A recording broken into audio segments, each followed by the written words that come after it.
You know, as much as I actually thought this was going to be a fucking great idea, now I gotta go for a fucking shower, probably for the next 30 minutes to clean this fake blood off. Where was my better fucking blood? I don't fucking know, but.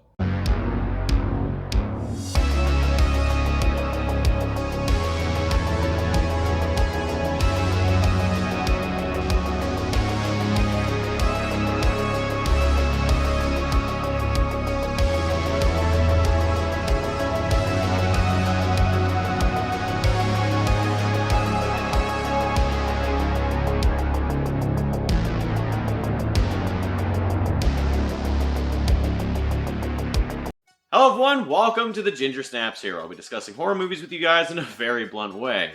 I am your host, Steven Harrold, and in today's video, I'm going to be giving you guys my review for Evil Dead Rise, released this past Friday. Evil Dead Rise is the newest installment and the 5th installment in the Evil Dead franchise, and a lot of people have been waiting eagerly for 10 years for this movie to arrive, after so many rumors and so many things going on about this film.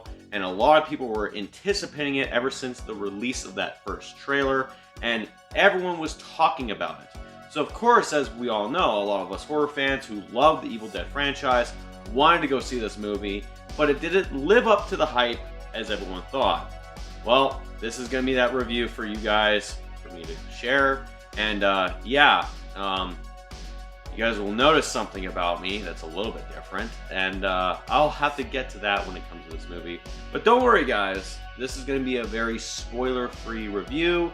I will not be releasing a spoiler review until probably later on, or possibly even not. But other than that guys, this is just a spoiler-free review, so don't worry about any spoilers in this movie. So anyways, let's get into the review for Evil Dead Rise. For the story of Evil Dead Rise, we obviously have a family who lives in this apartment complex who pretty much inhabits another Book of the Dead, and just the same shit over and over and over again. And, the mother gets possessed, and the whole family bands together to try and stop her mom from killing them and or even turning. So for this movie's story, it was nice and refreshing to kind of see some sort of different aspect. I mean, we did go through 3 films with the Ash William character, and then we did the 2013 film where it was practically a soft reboot of the franchise. But of course, as we all know, this movie was going to take a different turn, and it sure did for that. And for this story, I honestly cannot believe how much I actually kind of enjoyed this whole entire movie with its story and its premise. And of course, with its characters and everything about it just works with this film. And honestly, I'm just more excited if they decide they're going to do another fucking film in this franchise. Hopefully we don't have to wait 10 years from now. But other than that, when it comes to this story, this movie is a fucking home run. As for the characters of this movie, of course, these characters are actually very much likable, unlike the 2013 film. I mean, you have a family. The kid is a kind of, I guess, a DJ. Another kid is kind of there, and she's kind of the smart ass or whatever. The mother also is raising a younger little girl, and I do have to say the little girl is quite honestly the cutest fucking thing in this whole entire movie, especially with her makeshift doll. I'm not going to get into spoilers, but when I went to go see this movie on Friday with my friends Greg and Christine, Christine had actually looked over at me and said, "That's your daughter?" I'm like, "Yeah, that's my fucking daughter for sure. Thanks, Christine, for that one." But other than that, when it comes to the characters of this whole entire movie, even the sister character, so likable, so refreshing to see a whole damn cast of characters that's actually very much relatable and likable, especially when it comes to the mother, who is just lovable enough as it is until she becomes possessed. And essentially, shit really fucking hits the fan with her, and she turns from nice to fucking badass in a split second. And honest to God, it's so nice to see all these characters gel, and there are some times where you care for these characters and you want them to survive what they're going through, and that makes this movie work even well. So if you guys could tell, the little makeover I got here, just covered in blood here, this movie has to pretty much live up to the gore aspect of this movie. This is quite possibly one of the goriest in the franchise. Just with the simple aspect of the gore being ramped up with this film, the things that we would see in this film are gruesome as fucking hell. I mean, if you guys saw the trailer where she grabs the cheese grater, that effect actually made me kind of quiver in a way. Like, I was actually kind of grossed out to that. And there was a lot of self-inflicting wounds. There's a lot of stab wounds. There's a lot of blood being speared all over the fucking place. And this movie is a gore fest. And that's what makes it so much good. And it never lives up, too. It never fucking stops. It just keeps going. And that's what we all love when it comes to the carnage candy of these fucking films in the franchise. The gore just absolutely works in its favor. Now, of course, there are actually some other things about this movie that it's got with its humor. There's a lot of humor aspects when it comes to this movie that actually land with a lot of people. For me, there's a lot that kind of made me chuckle, I guess, in a way. Or some of it would be like, yeah, that's kind of uncomfortable. But when it comes also to the vulgarness of this movie, it's not as aggressive as 2013's, I would have to say. But with everything that goes on with the humor, because I know 2013's, there was barely any fucking humor. And this one, they ramped up the humor. But other than that, when it comes to the humor, and especially the vulgarness with the cuss words and the fucking profanity, this movie, again, just kind of nails it. I have to honestly say, it's really good for that, and I'm actually impressed with it.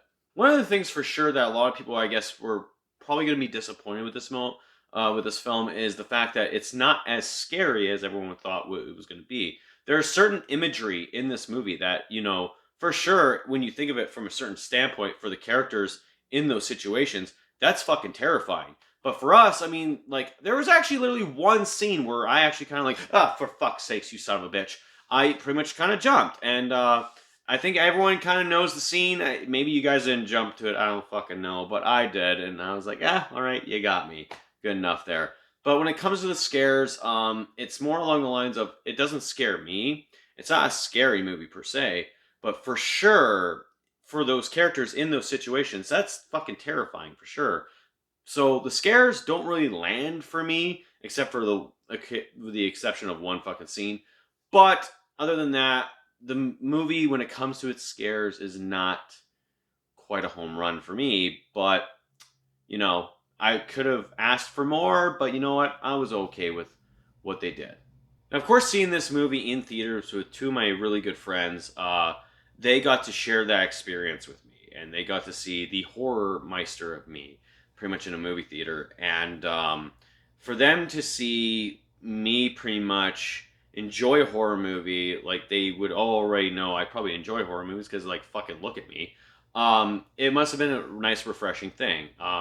Actually, for those of you who don't know, Christine actually took me to go see The Pope's Exorcist on April the 14th. No review for that movie because, I wasn't really anticipating that movie at all. But other than that, when we walked out of it, they were not scared. They were not, like, freaked out or anything. But they thought the movie was so entertaining, so gruesome. The characters were all great. And when it comes to a movie like that, where I can finally actually agree with a lot of people, especially the people I'm with in that presence, it makes it that much easier for me to rank movies a lot easier, especially if we all have the same interpretation of the film and our same thoughts go out to it. And I know a lot of people, when it came to this movie, especially when it came out on Friday, a lot of people were eagerly anticipating this movie, and the amount of praise this film has gotten, pretty much says it all for everybody that has not seen this movie to, yeah, for sure, go fucking watch it. You will be entertained as hell. Anyways, guys, for my review, I'm going to give Evil Dead Rise an 8.5 out of 10. So tell me, guys, what do you guys think of Evil Dead Rise? Let me know in the comments down below. If you like this video, make sure you also hit that thumbs up and subscribe for more content. And don't forget to hit that bell notification so you can get notified about all the other videos coming out on this channel. Anyways, guys, that's it for me. This has been the Ginger Snaps here. My name is Steven Harrold. I will talk to you guys later. And remember, Stay spooky.